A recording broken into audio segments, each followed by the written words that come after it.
Romain Dumas, bonjour. Bonjour Quentin. Alors, un chien dans le cinéma, un film, un chien, à quel film et donc à quel chien vous pensez directement, instinctivement quand je vous pose cette question? Allez, je vous dirai Rintintin. Alors Rintintin. Rintintin. Ouais, Ça ouais, vous, ouais. ça vous évoque un souvenir Ben, particulier? en fait, ça m'évoque l'histoire de Mars Petker. Je vous explique pourquoi. Vous le savez sans doute, Mars est en fait une société familiale qui s'est développée grâce à son fondateur, Forrest Mars. Et en fait, Forrest Mars cherchait, après avoir développé le succès du chocolat, cherchait une autre success story à développer et est rentré en contact avec le propriétaire de Rintintin.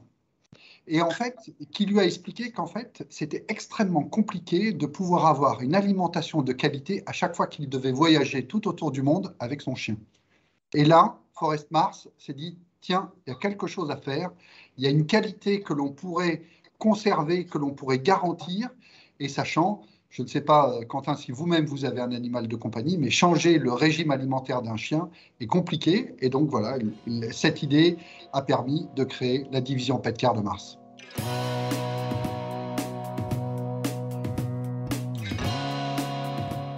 Bonjour à tous et bienvenue dans le talk décideur du Figaro avec en visio aujourd'hui sur mon écran et sur le vôtre, Romain Dumas, DG France de Mars Petker. Et donc, première réponse, Rintintin, corporate. Hein, j'ignorais que cette première question allait amener une réponse si corporate. Vous êtes dans cette filiale de Mars depuis 15 ans, avec une progression tout à fait typique de celle d'un bon élément, hein, je dirais, puisque vous avez gravi les échelons. Avant, je note néanmoins que vous étiez chez Cronenbourg, ce qui n'a absolument rien à voir. Comment ce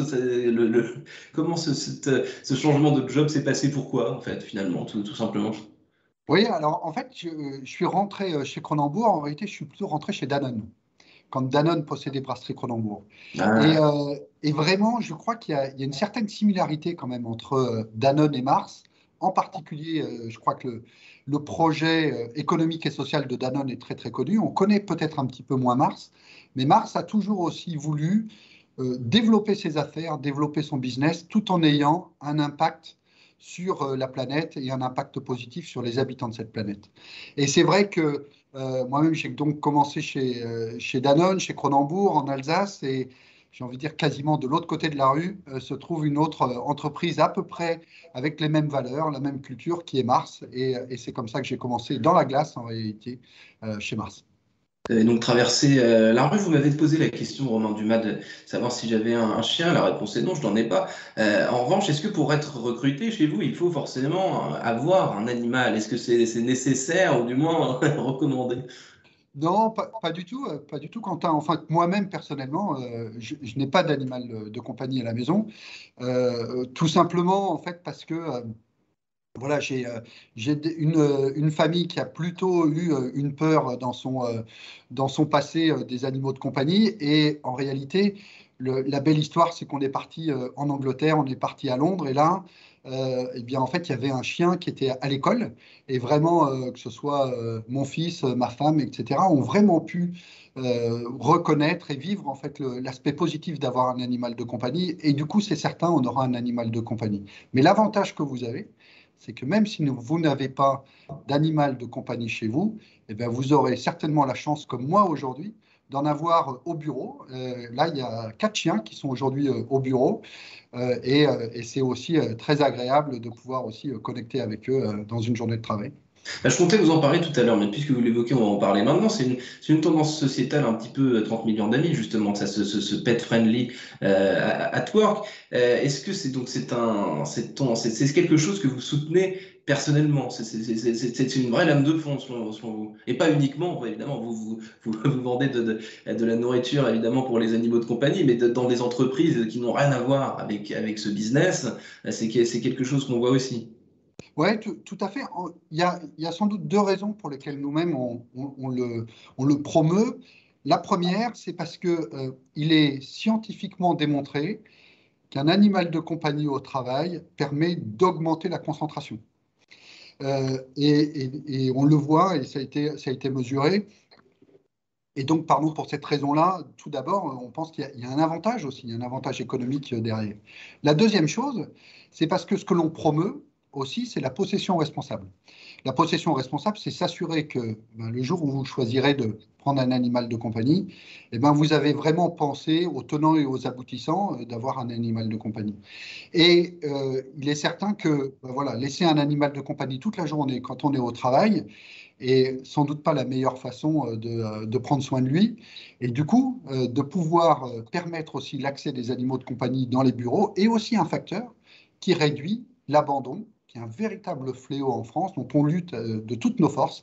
Mais malheureusement, je crois qu'en France, on a un triste record mondial sur le taux d'abandon. Donc vraiment, on a aussi une responsabilité derrière cette lutte-là. Entendu Romain Dumas, on va parler un peu de business et de ce marché très, très particulier de la nourriture pour les animaux de compagnie.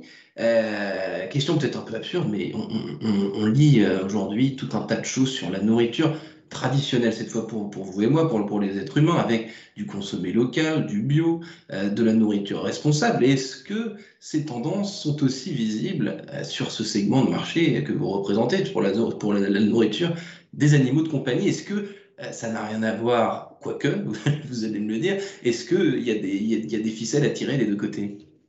Non, c'est vrai, en fait, parce qu'il y a un phénomène général que l'on voit, qu'on appelle l'anthropomorphisme, qui est qu'en fait, les tendances qu'on peut observer sur l'alimentation humaine, on les retrouve en fait assez rapidement sur l'alimentation animale. La raison de départ, elle est, je crois, autour d'un premier élément, c'est qu'ayant en tête que 70% des possesseurs d'animaux de compagnie le considèrent comme un membre à part entière de la famille, et donc le traitent comme tel. Maintenant, les tendances que l'on observe, oui, on voit de plus en plus de produits naturels et il y a vraiment une tendance de fond vers des produits plus naturels. Maintenant, il faut aussi réussir à développer aussi des produits qui soient, une fois encore, nutritionnellement bons pour l'animal de compagnie. Donc, il faut aussi qu'on ajoute souvent quelques nutriments, des vitamines. Mais au final, c'est un produit déjà extrêmement naturel, le pet food. Alors, lorsqu'on conçoit justement une nourriture pour animaux de compagnie, racontez-moi un peu, Romain Dumas, les coulisses. Est-ce qu'on essaie de séduire dans un premier temps le client humain, le maître, avant de séduire le chien, ou alors, enfin, le packaging est super, super important, j'imagine. Quand vous disiez à l'instant, c'est un membre de la famille, et donc, à ce titre, il doit être traité aussi correctement que nous le sommes nous. Exactement, exactement. Et traiter aussi correctement, je pense qu'il faut démystifier un petit peu ce que l'on met dans de la nourriture pour les animaux de compagnie. Laissez-moi vous citer un exemple très concret. À Saint-Denis-de-l'Hôtel, dans le Loiret, où on a une très grosse usine pour Mars Pet Care, on fabrique du pédigré pour les chiens, des aliments Whiskas pour les chats. Eh bien, prenons l'exemple par exemple d'une boîte qu'on fait de pédigré. Comment c'est fait? En réalité, ça commence par de la viande fraîche française, et qui est en fait tout simplement, j'ai envie de dire, les morceaux de viande tout à fait comestibles, mais que l'homme dont il ne raffole pas. Par exemple, vous le savez, on mange beaucoup moins d'abats, par exemple. Eh ben, nous-mêmes, on récupère ces morceaux-là et en fait, on les valorise. Et derrière, on les met au four, on les fait cuire, on rajoute quelques nutriments, des vitamines, et on met tout ça dans une boîte. Et au final, on a développé un aliment qui est nutritionnellement extrêmement bon pour l'animal de compagnie, mais qui en réalité est très très proche de ce que l'on pourrait faire pour l'alimentation humaine.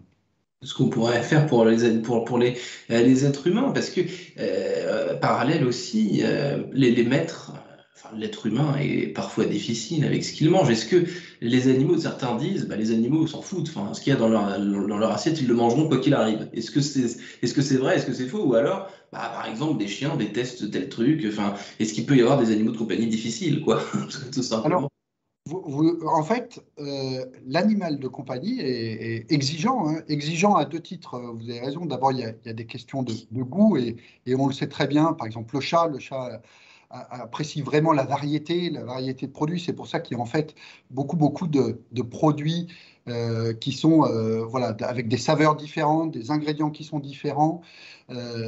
Ça, c'est une première chose. La deuxième chose aussi qui est extrêmement importante, c'est que l'animal de compagnie est difficile aussi dans le sens où changer un régime alimentaire pour un chien, par exemple, est parfois un peu compliqué, hein. Donc, il peut y avoir des problèmes intestinaux, etc. Et donc, par rapport à ça, il faut vraiment qu'il y ait une constance dans la qualité des produits que l'on fournit, très très grande rigueur dans la qualité pour faire en sorte de pouvoir fournir la meilleure nutrition aux animaux de compagnie. Vous, Romain Dumas, du coup, vous connaissez ce business depuis quelques temps déjà, je crois 15 années. Qu'est-ce qui a changé en 15 ans justement dans les spécificités de ce business? Donc les tendances sociétales, on les a décrites, mais dans la façon de concevoir ça, de fabriquer, qu'est-ce que vous avez vu comme gros changement? Il y a peut-être plus de produits, il y a peut-être davantage de codes. Alors, en fait, je crois que, allez, si je dois résumer, il y a peut-être trois gros changements qui sont arrivés, en plus des tendances sociétales dont on a parlé, des produits plus naturels, et souvent la combinaison en réalité d'une approche à la fois scientifique et naturelle sur la composition des produits. Ça, on en a déjà parlé. Ce que l'on voit arriver, et qui se développe très très fortement, comme sur beaucoup d'autres secteurs, c'est le développement du e-commerce. Voilà, qui est un réseau de distribution qui se développe très fortement pour notre business également. Ça représente aujourd'hui à peu près 15% de notre business. Le deuxième élément que l'on voit arriver, c'est aussi le développement de la data, mais le développement de la data au service d'une vraiment d'une meilleure vie à la fois pour l'animal de compagnie et pour son possesseur. Si on se projette voilà, dans les prochaines années, moi je crois vraiment que on va être dans un monde qui est tout proche, dans lequel vous irez chez un éleveur ou vous irez dans un refuge, vous irez chercher un animal de compagnie. Vous connaîtrez au final, en réalité, exactement quel est son pédigré, quel a été son parcours, quels sont potentiellement les problèmes de santé qu'il a pu avoir. Cet animal de compagnie aura un collier connecté, et en fait, avec son collier connecté, il sera lui-même connecté à vous, propriétaire, mais aussi à son vétérinaire. Et par exemple, un jour arrivera où sans doute votre chien aura fait allez, 20% de pas en moins et peut-être aura bu 37% d'eau en moins. Et là, on va commencer à détecter qu'il y a peut-être un problème. Et l'algorithme qu'il y a derrière va vous dire en fait, il faudrait peut-être changer simplement la nourriture avant d'aller chez le vétérinaire. Et vous pourrez déjà avoir un début de diagnostic.